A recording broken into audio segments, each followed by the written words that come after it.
The gunshot echoed across the dusty main street of Promise Creek, causing Daisy Evans to flinch as she arranged a display of calico fabric in the mercantile's window. Her momentary panic subsided when she realized it was just Sheriff Wilson clearing his revolver after rounding up another troublemaker.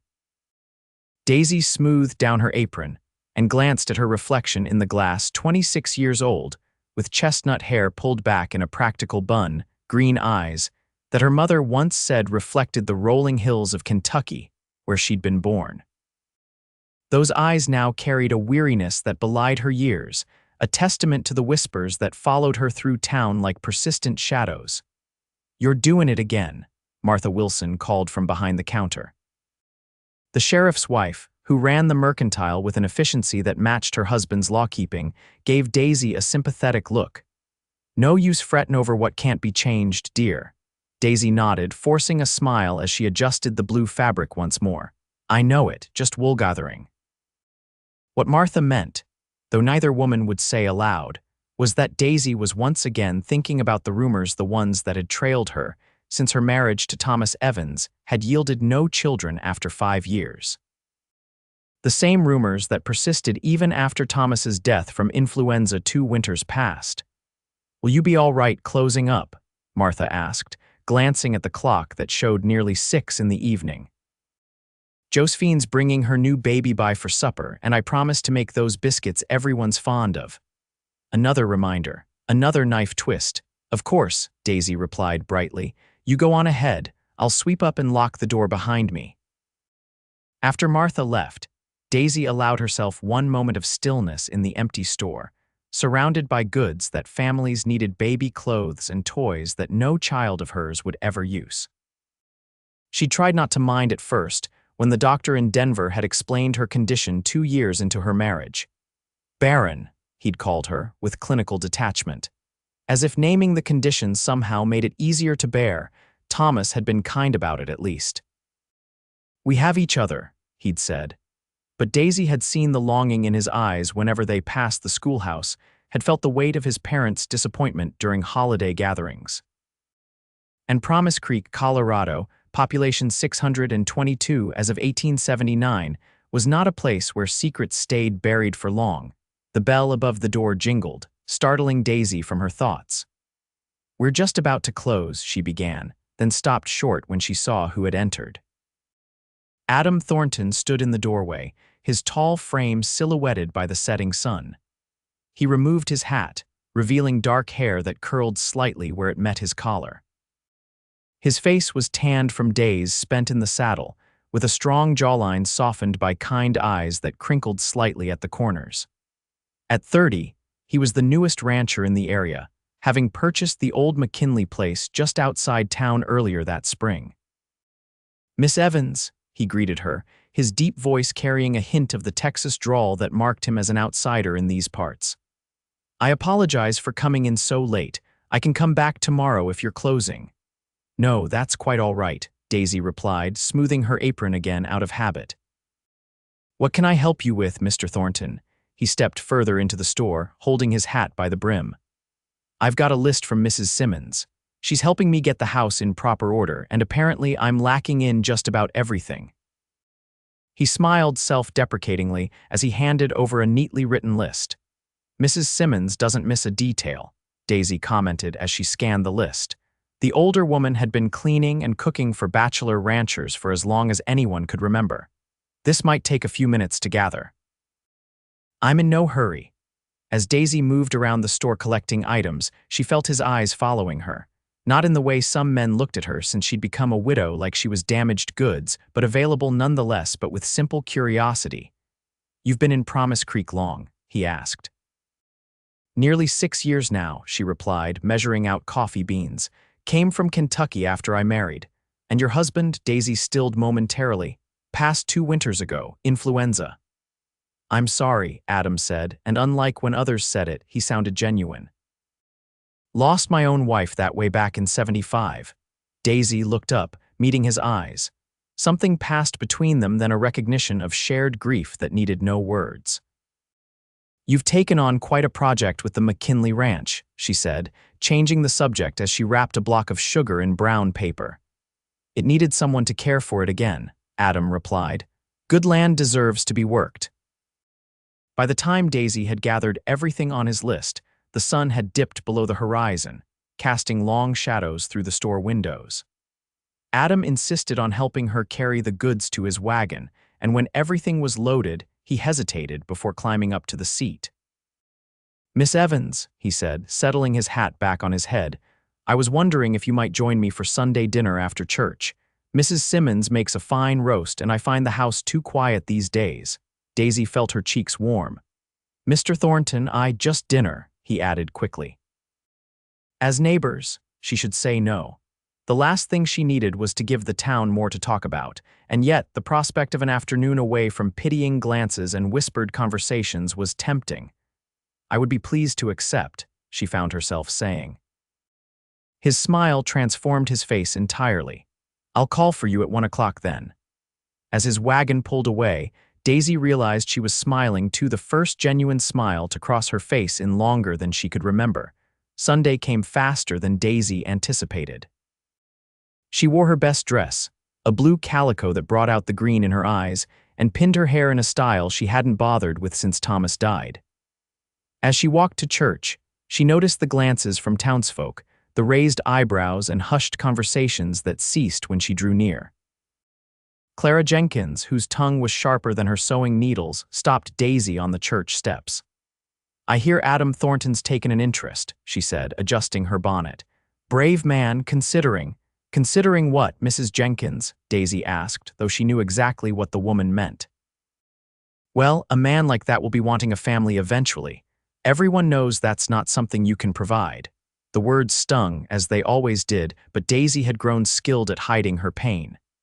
"Mr. Thornton has invited me to dinner as a neighbor, nothing more. Now, if you'll excuse me." Inside the church, Daisy slipped into her usual pew, keeping her eyes forward as Reverend Palmer began the service.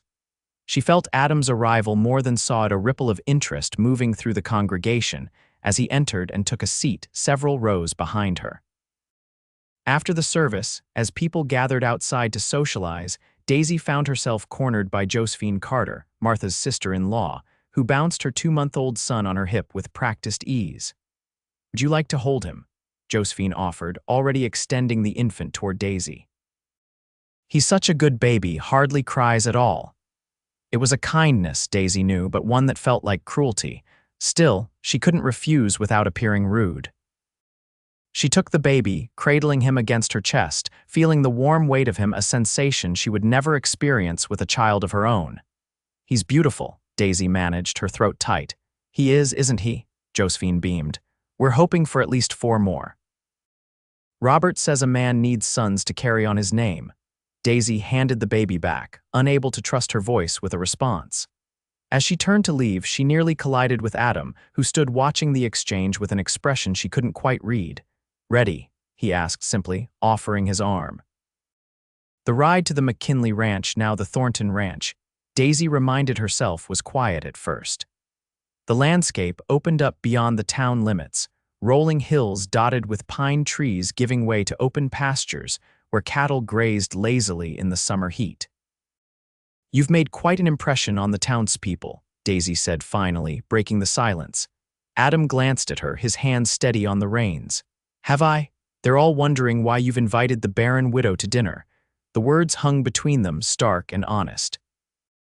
Adam's hands tightened slightly on the reins, but his expression remained calm. "People talk when they've nothing better to do," he said evenly. "I invited you because I enjoy your company, Miss Evans. The rest is no one's business but ours." "Daisy," she said. "If we're to be friends, you might as well call me Daisy." His smile returned. "Daisy then, and I'm Adam." The ranch house came into view, a sturdy 2-story structure with a wide porch and fresh white paint. Flower boxes hung beneath the windows, a touch that surprised Daisy. "Mrs. Simmons insisted," Adam explained, following her gaze. "Said no proper home should be without flowers." The inside of the house was simply but comfortably furnished, with a large stone fireplace dominating the main room. Mrs. Simmons, a round woman with iron-gray hair and capable hands, greeted them warmly before disappearing back to the kitchen to finish preparing the meal. "Would you like a tour?" Adam asked, and Daisy nodded, curious about the home he was creating.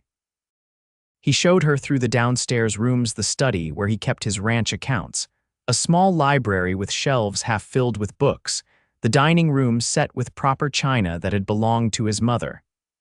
"It's a fine home," Daisy said as they completed the tour. "You've done much with it in a short time.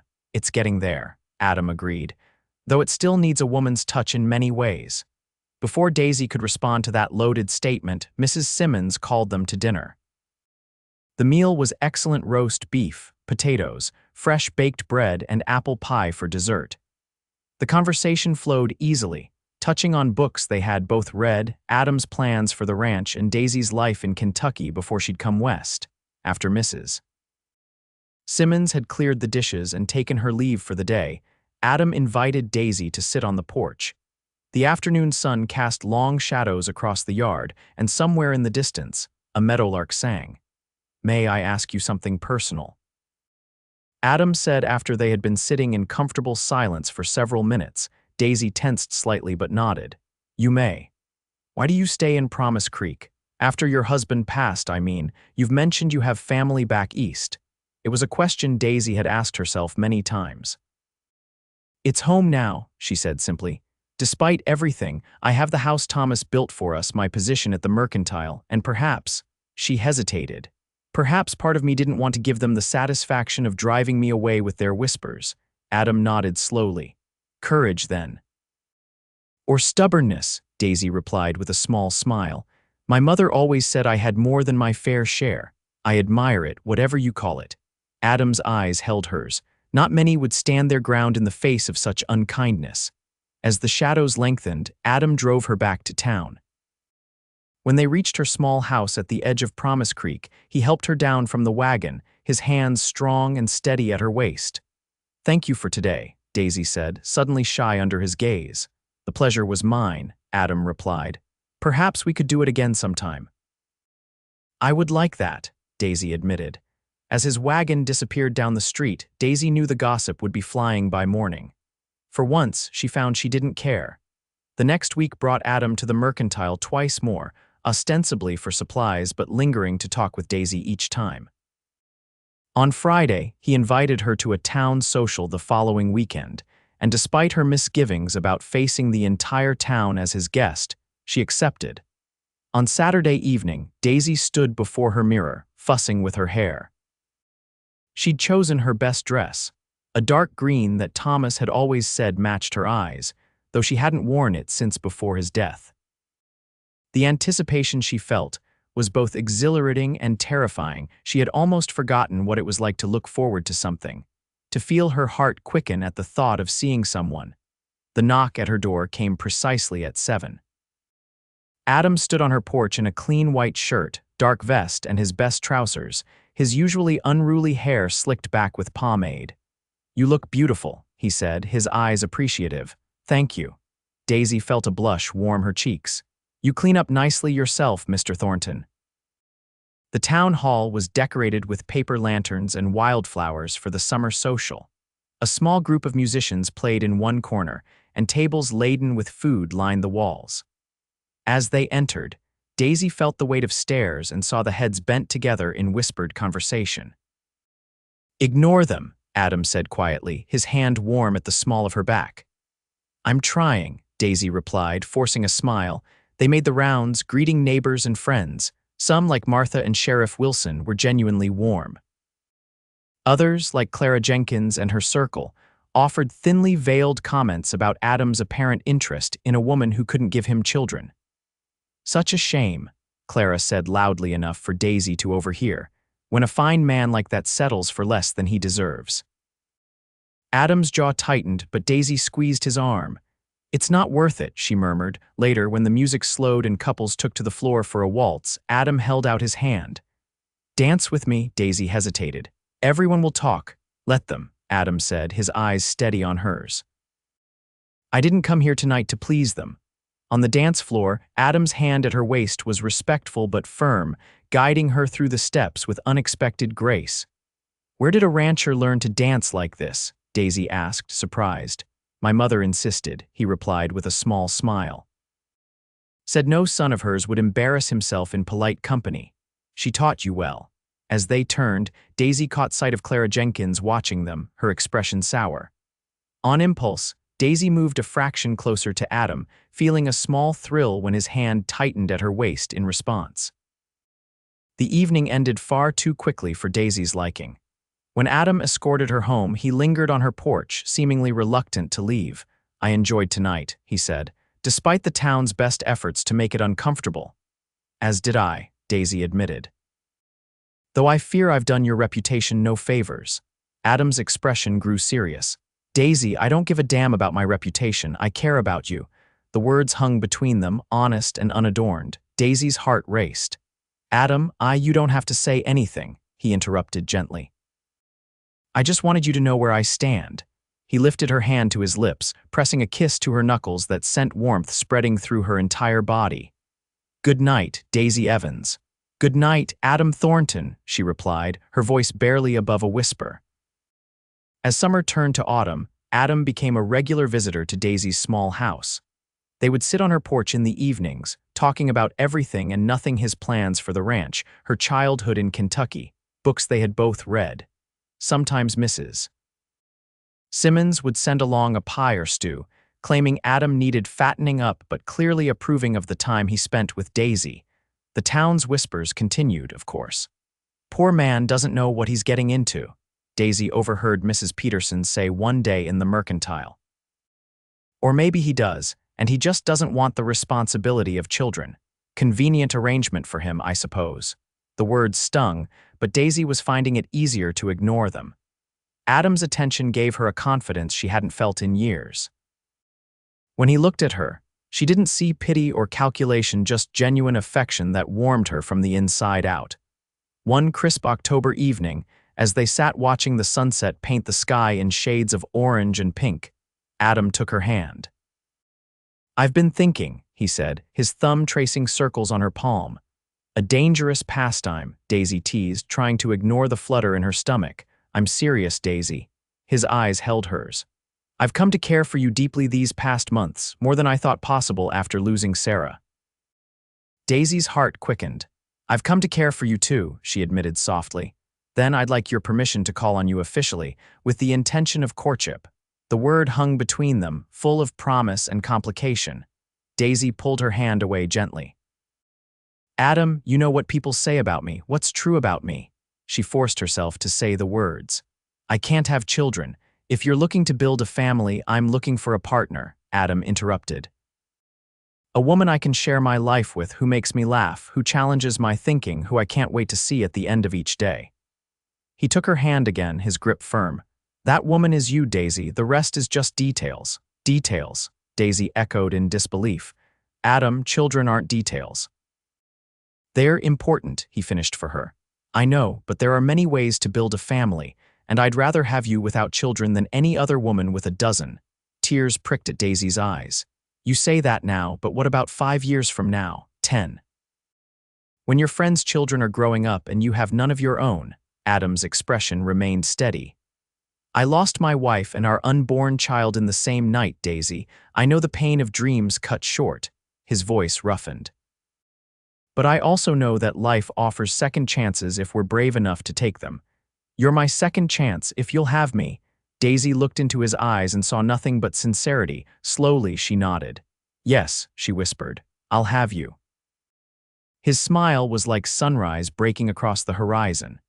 Before she could say another word, he leaned forward and kissed her gently at first, then with growing passion as she responded, her hands coming up to rest against his chest. When they finally broke apart, both breathing heavily, Adam rested his forehead against hers. "I've been wanting to do that for months," he confessed. "I've been wanting you to," Daisy replied, surprising herself with her boldness. News of their official courtship spread through Promise Creek like wildfire. Most offered congratulations, though Daisy could see the skepticism behind many of the well-wishes. Clara Jenkins was more direct.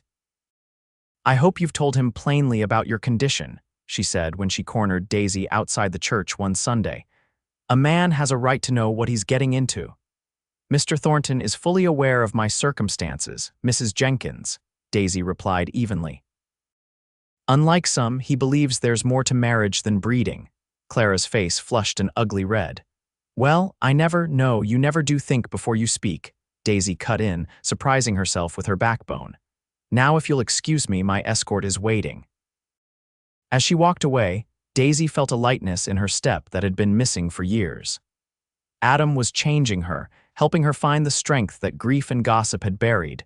The courtship proceeded through the winter months.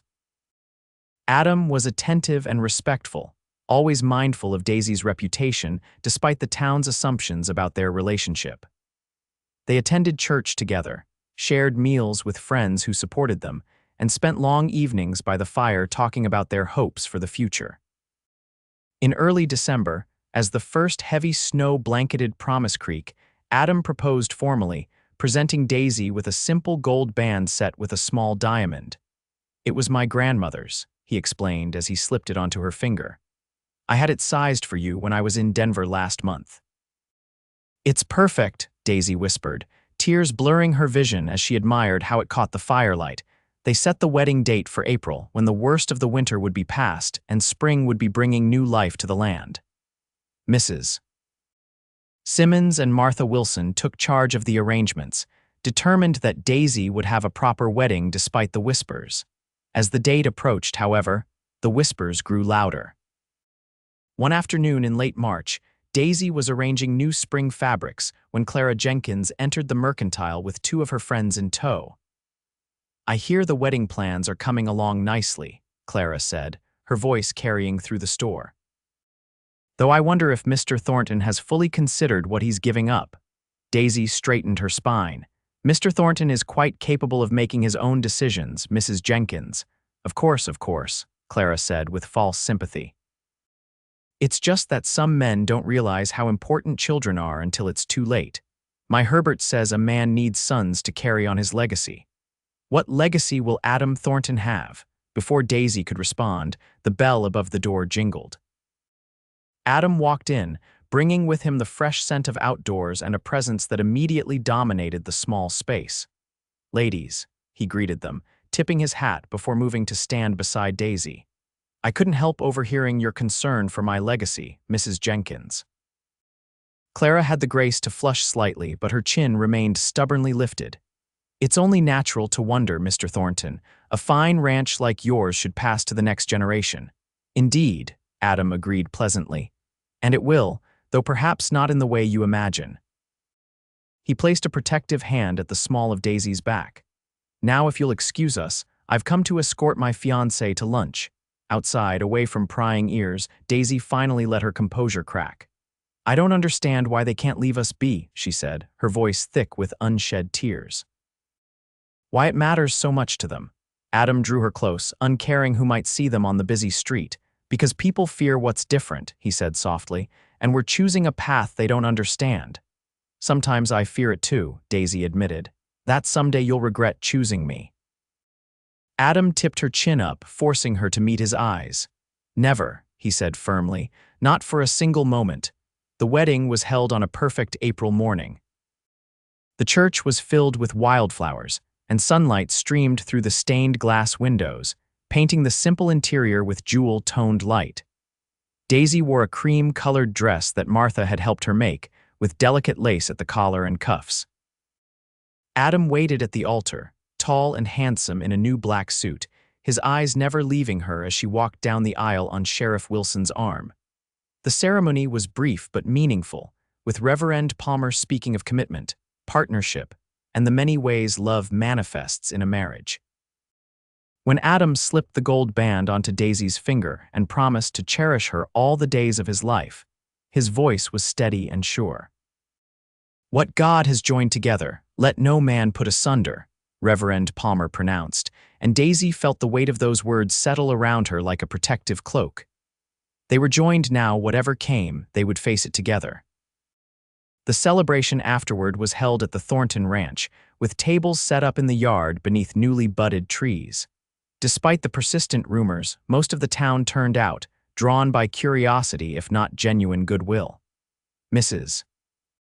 Simmons had outdone herself with the food, and even Clara Jenkins was seen to smile once or twice as the afternoon wore on. As the sun began to set, casting long shadows across the yard, Adam found Daisy sitting alone on the porch, watching their guests. "Happy, Mrs. Thornton?" he asked, settling beside her and taking her hand. The name sent a thrill through her. "Very, Mr. Thornton," she replied, leaning against his shoulder. "Though I'll be happier still when everyone has gone home." Adam chuckled, the sound vibrating through his chest. "Patience, wife. They'll be gone soon enough, and then we'll have the rest of our lives to ourselves." Later that night, after the last guest had departed and Mrs. Simmons had retired to her cottage on the property, Daisy stood in their bedroom now, nervously smoothing the material of her nightgown.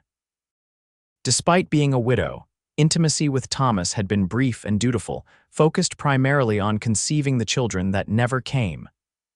With Adam, she sensed it would be different. When he entered the room, his eyes darkened at the sight of her.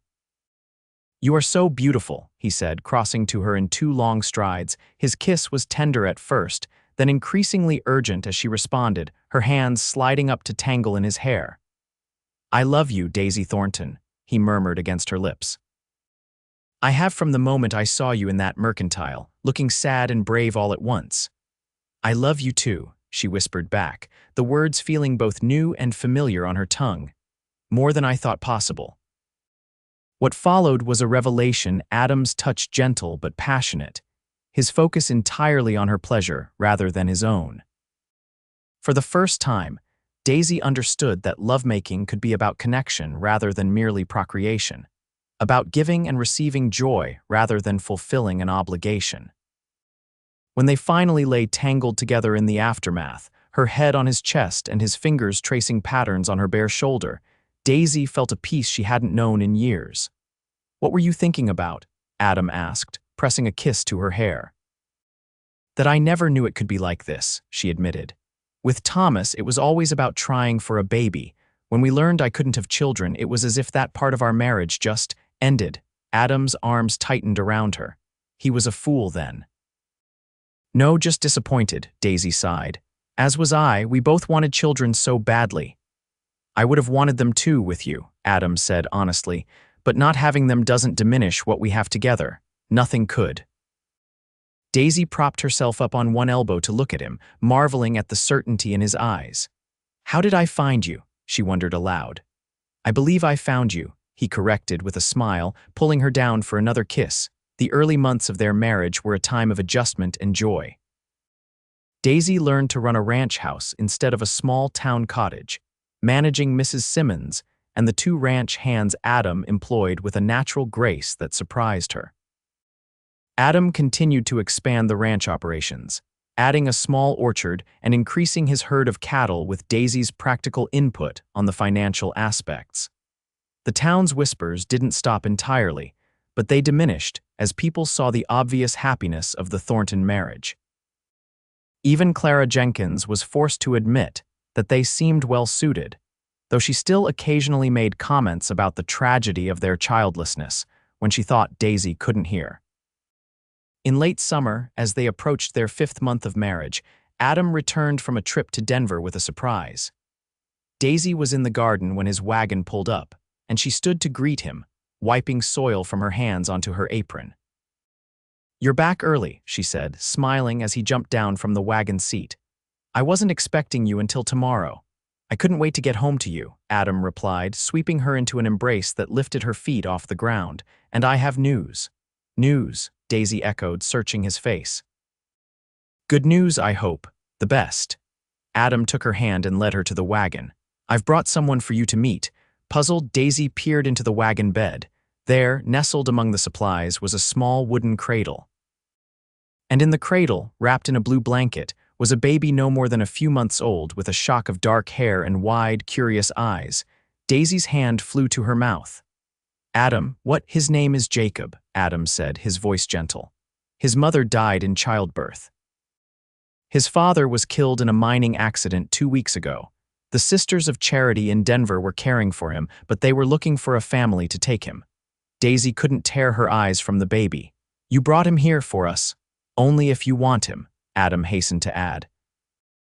I know we haven't discussed this specifically, but you once mentioned that there were many ways to build a family. This seemed like a sign. With trembling hands, Daisy reached into the cradle. The baby Jacob looked up at her with solemn eyes, then broke into a toothless smile that made her heart turn over in her chest. "May I hold him?" she whispered. Adam nodded, and Daisy carefully lifted the child, cradling him against her chest the way she'd seen other women do. He was warm and solid, his small weight settling against her as if he belonged there. "Hello, Jacob," she murmured, tears blurring her vision. "I'm Daisy, and I think I might be your mother if you'll have me." The baby reached up, his tiny fingers grasping at a loose strand of her hair, and Daisy felt something slot into place in her heart, a piece she hadn't even realized was missing. "I take it that's a yes?" Adam asked, his own voice suspiciously thick. "It's a yes," Daisy confirmed, looking up at him with shining eyes. "Oh, Adam, he's perfect." "The sisters said he's healthy and strong," Adam said, reaching out to touch the baby's cheek with one gentle finger. "They had all the proper papers drawn up. He's legally ours now if we want him." "Ours?" Daisy repeated, testing the word. "Jacob Thornton." "I thought perhaps Jacob Thomas Thornton," Adam suggested, "to honor your first husband who would have been a father if circumstances had been different." Fresh tears spilled down Daisy's cheeks at the thoughtfulness of the gesture.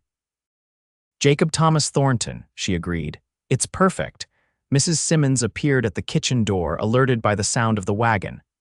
When she saw the baby in Daisy's arms, her eyes widened and her hand flew to her chest. "Lord have mercy," she exclaimed. "Is that what I think it is?" "This is Jacob," Adam informed her, his voice proud. "Our son."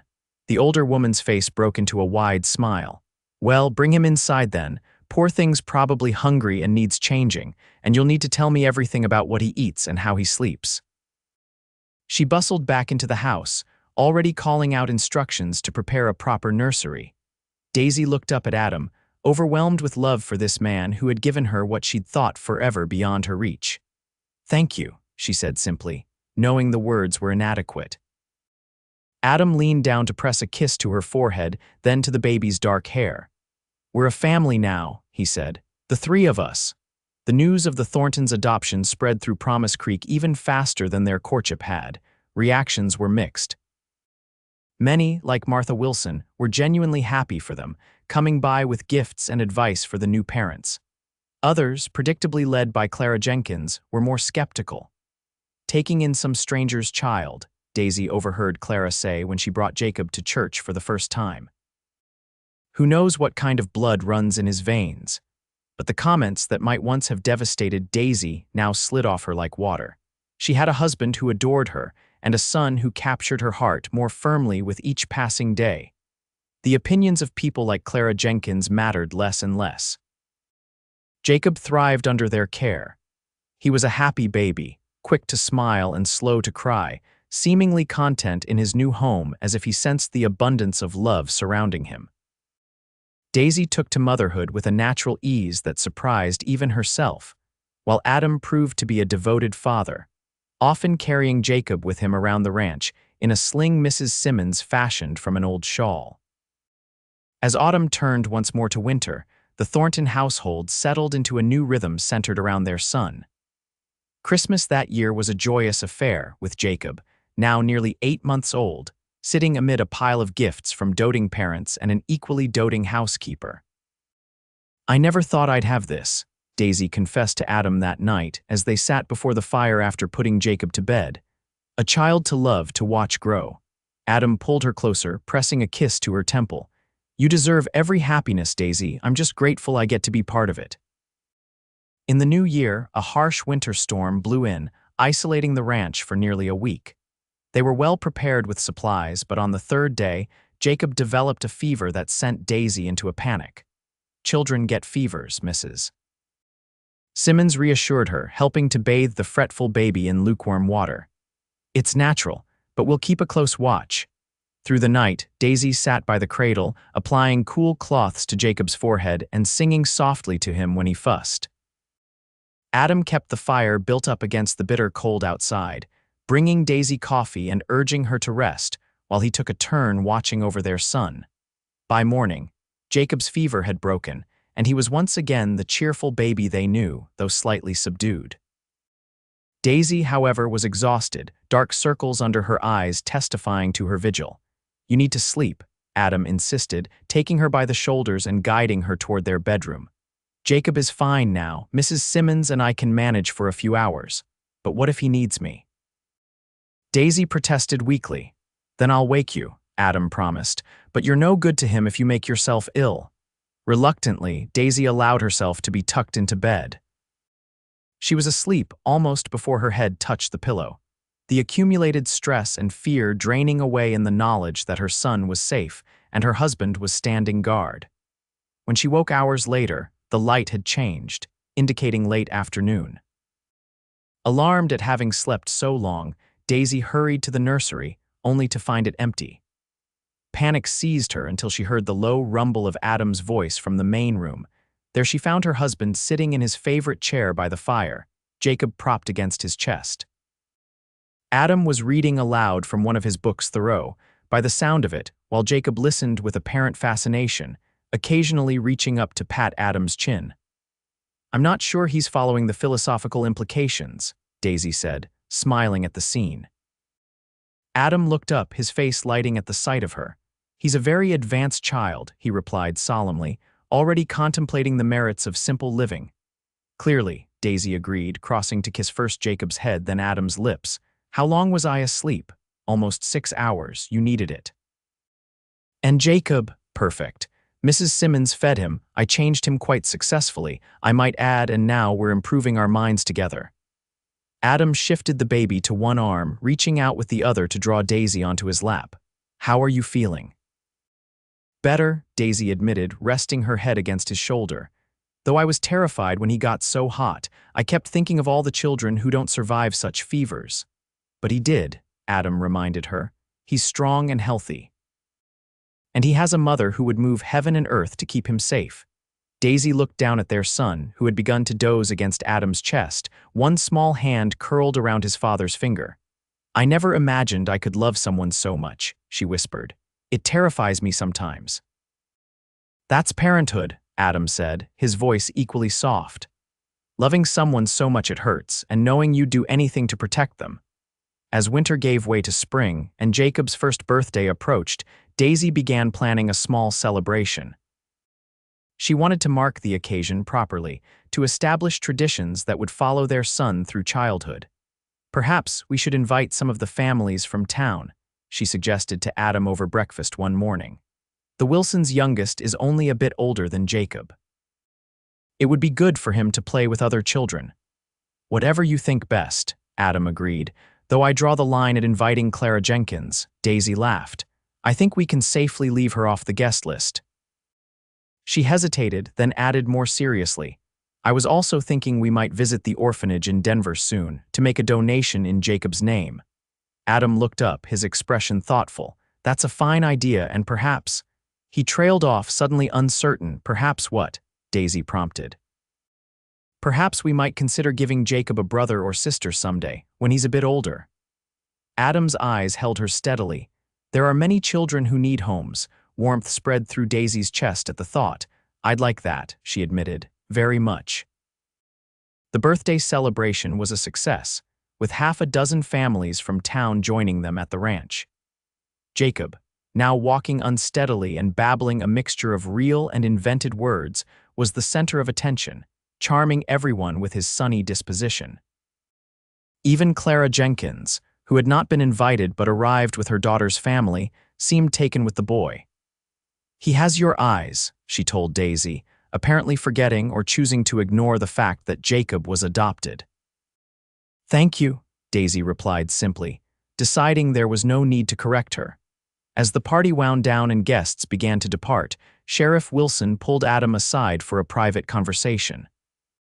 Daisy, busy thanking Martha for her help with the refreshments, thought nothing of it until she noticed Adam's serious expression when he rejoined her. "Is everything all right?" she asked once they were alone, Jacob having been put to bed after the excitement of the day. Adam ran a hand through his hair, a gesture she recognized as a sign of agitation. "Wilson brought news," he said. There's a woman in town claiming to be Jacob's aunt. She's looking for him. Daisy felt the blood drain from her face. His aunt, but the sisters said there was no family. Apparently, she was estranged from her brother Jacob's father, only learned of his death recently, and has been searching for the baby since. Adam's voice was carefully neutral. Wilson told her he'd make inquiries, but he wanted to warn us first. She can't take him, Daisy said immediately, her voice rising in panic. He's ours, we have papers, SHH, Adam soothed, drawing her into his arms. No one's taking our son, but we need to handle this carefully. The following day, Adam rode into town to speak with the sheriff and the woman who had taken a room at the boarding house. He returned looking grim but determined. Her name is Rebecca Miller, he told Daisy. She seems genuine in her concern for Jacob. She has letters proving she's his father's sister, and she says she wants to be sure he's being well cared for.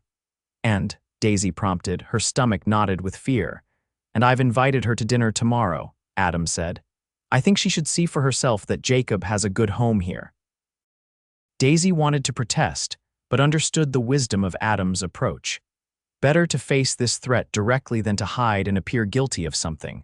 Rebecca Miller arrived promptly at 6 the following evening. She was younger than Daisy had expected, perhaps only in her early 20s, with the same dark hair as Jacob and an air of quiet determination. She was polite but reserved as Adam made the introductions. "Thank you for having me," she said, her eyes moving around the comfortable home. "I apologize for any distress my arrival has caused. I only want what's best for my nephew." "As do we," Daisy replied, forcing herself to remain calm. "Jacob is very much loved here, Miss Miller. Please call me Rebecca." The younger woman's expression softened slightly. "And I can see that he is. Sheriff Wilson spoke highly of you both." Jacob, who had been playing on a blanket near the fireplace, chose that moment to pull himself up using a chair and toddle unsteadily toward Daisy, arms outstretched. "Mama," he said clearly, the word still new enough to send a thrill through Daisy each time she heard it. She lifted him automatically, settling him on her hip where he promptly buried his face in her neck, suddenly shy in the presence of a stranger. When Daisy looked back at Rebecca, she saw the conflict plain on the young woman's face, recognition of her brother's features in the child, but also acknowledgement of the bond between Jacob and the woman he called Mama. Dinner was a somewhat tense affair, though Mrs. Simmons's excellent cooking provided a welcome distraction. Rebecca asked questions about Jacob's daily routine, his health, their plans for his education. Daisy and Adam answered honestly, allowing their love for their son to shine through their words. After the meal, when Jacob had been put to bed, the three adults sat in the parlor with coffee. Rebecca seemed to be wrestling with something, her hands twisting nervously in her lap. "I should be direct," she finally said. "When I learned of my brother's death and that he'd left a son, I felt it was my duty to find the boy. Our parents are gone, and I'm his only blood relation." She took a deep breath.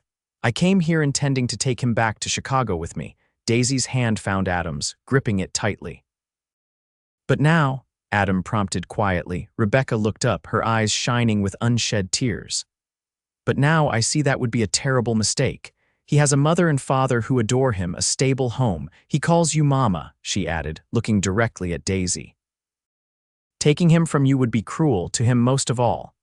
The knot in Daisy's chest began to loosen.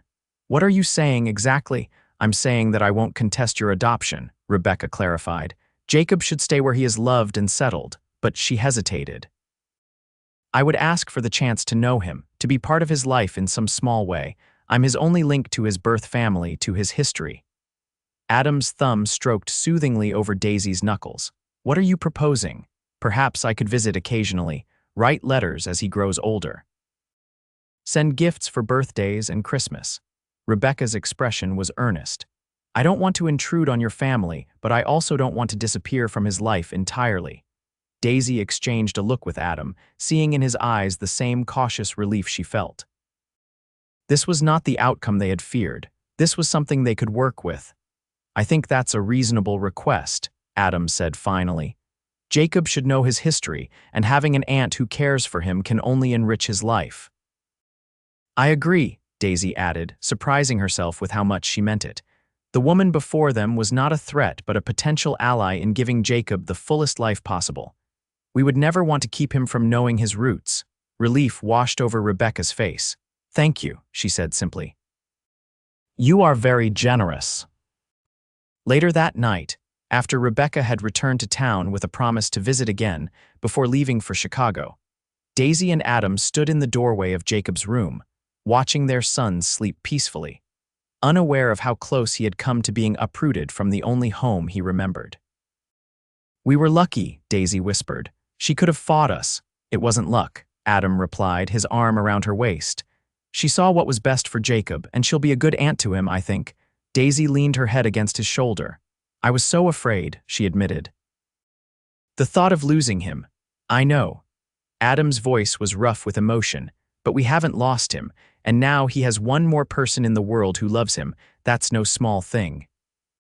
The following week, before Rebecca's departure, they arranged for a photograph to be taken Jacob seated on Daisy's lap, with Adam standing behind them and Rebecca to one side. It would be the first of many such family portraits over the years, a visual record of their unconventional but loving family. As spring turned to summer, life at the Thornton Ranch settled back into its rhythm. Jacob continued to grow and thrive, adding new words to his vocabulary almost daily and exploring his world with boundless curiosity. Letters arrived regularly from Rebecca, along with small gifts for her nephew and updates on her life in Chicago. One warm June evening, as they sat on the porch watching the sunset, Jacob already asleep inside, Adam took Daisy's hand in his. "I've been thinking," he said, echoing words he had spoken more than a year earlier. "Still a dangerous pastime," Daisy teased, but her smile was gentle. "I've written to the orphanage in Denver," Adam continued. "They have a little girl just turned 2. Her name is Emma. Her parents died in a fire 3 months ago." Daisy's heart quickened. "Adam, they say she's healthy but withdrawn, needs a family to help her feel secure again." His eyes held Daisy's, full of love and certainty. "I thought perhaps we could go to Denver next week, meet her, see if she might be a good sister for Jacob." Tears filled Daisy's eyes, but they were tears of joy. "Yes," she whispered. "Oh, Adam, yes." 2 weeks later, they returned to the ranch with Emma, a solemn-faced little girl with auburn curls and watchful blue eyes. She clung to Daisy at first, speaking rarely and startling at sudden noises, the trauma of losing her parents still fresh in her young mind. Jacob, however, was fascinated by his new sister. "Emma," he would say carefully, offering her his toys and patting her hand when she looked sad. Slowly, Emma began to respond, first to Jacob's overtures of friendship, then to the patient love of her new parents. The first time she called Daisy Mama, nearly a month after her arrival, Daisy wept with happiness. The first time she laughed a full-bodied giggle at the sight of Jacob covered in mud after an adventure with one of the ranch dogs, Adam had to turn away to hide his own emotional reaction. By Christmas, Emma was a different child, still quiet compared to her exuberant brother, but secure in her place in the family, flourishing under the abundant love that surrounded her. As they prepared for bed on Christmas Eve, the children finally asleep after the excitement of hanging stockings by the fireplace, Adam pulled Daisy into his arms. "Happy?" he asked, just as he had on their wedding day. "Completely," Daisy replied, resting her head against his chest. "I never dreamed my life could be so full." Adam's hand stroked down her back. "When I came to Promise Creek, I was looking for a fresh start, a place to put down new roots after losing Sarah. I never expected to find a wife, 2 beautiful children, a family. And I never expected to find hope again after being told I couldn't have children," Daisy said softly. "You gave me that, Adam. You showed me that family is about love, not blood." They stood together in the quiet house, listening to the occasional pop from the banked fire and the soft sounds of their sleeping children. Outside, snow fell gently, blanketing the ranch in pristine white, while inside, the Thornton family, built through choice rather than chance, rested secure in the knowledge of their love for one another. In the years that followed, the Thornton family continued to grow. When Jacob was 5 and Emma 4, they welcomed another child, a boy named Michael, whose mother had died in childbirth, and whose father, overwhelmed by grief and the prospect of raising a newborn alone, had brought him to the orphanage in Denver. 2 years later came Sarah, named for Adam's first wife, a sickly 3-year-old with a heart condition that the doctors in Denver thought might prove fatal. The Thorntons, now experienced in nurturing children in need, brought her home anyway, determined to give her whatever time she had in a loving environment. Under their care, and with regular visits to specialists Adam insisted on bringing from Denver, Sarah gradually grew stronger, eventually outgrowing the worst of her condition to become a lively, if somewhat delicate, child. By the time Jacob was 10, the Thornton Ranch had become known throughout the county as a haven for children in need. Though they never took in more than they could properly care for, Adam and Daisy occasionally provided temporary homes for children waiting for permanent placement, working with the Sisters of Charity in Denver to ensure that each child found the right family. Clara Jenkins, once the most vocal critic of their marriage, had been silenced years ago by the undeniable evidence of the Thorntons' successful family. In fact, she had become one of their strongest supporters, organizing town fundraisers to help with the medical expenses for Sarah and other children in similar circumstances. "Who would have thought," Martha Wilson remarked to Daisy one day as they watched their children playing together after church, "that your inability to bear children would lead to so many finding homes who might otherwise have had none." Daisy smiled, watching as Adam swung little Sarah onto his shoulders while Jacob and Emmer raced Michael around the churchyard. "God works in mysterious ways," she replied. "What seemed like a curse turned out to be a blessing not just for us, but for them." In the summer of Jacob's 12th year, the Thorntons hosted a family reunion at the ranch. Rebecca came from Chicago with her husband and their 2 young sons. Several of the children they had fostered temporarily returned with their adoptive families. Even Dr. Lawrence, who had once pronounced Daisy barren with such clinical detachment, attended, visibly moved by the sight of so many thriving children calling her mother. As twilight fell and lanterns were lit around the yard, Adam found Daisy sitting on the porch steps, watching the scene before her with contentment. "What are you thinking about, wife?" he asked, settling beside her and taking her hand in his.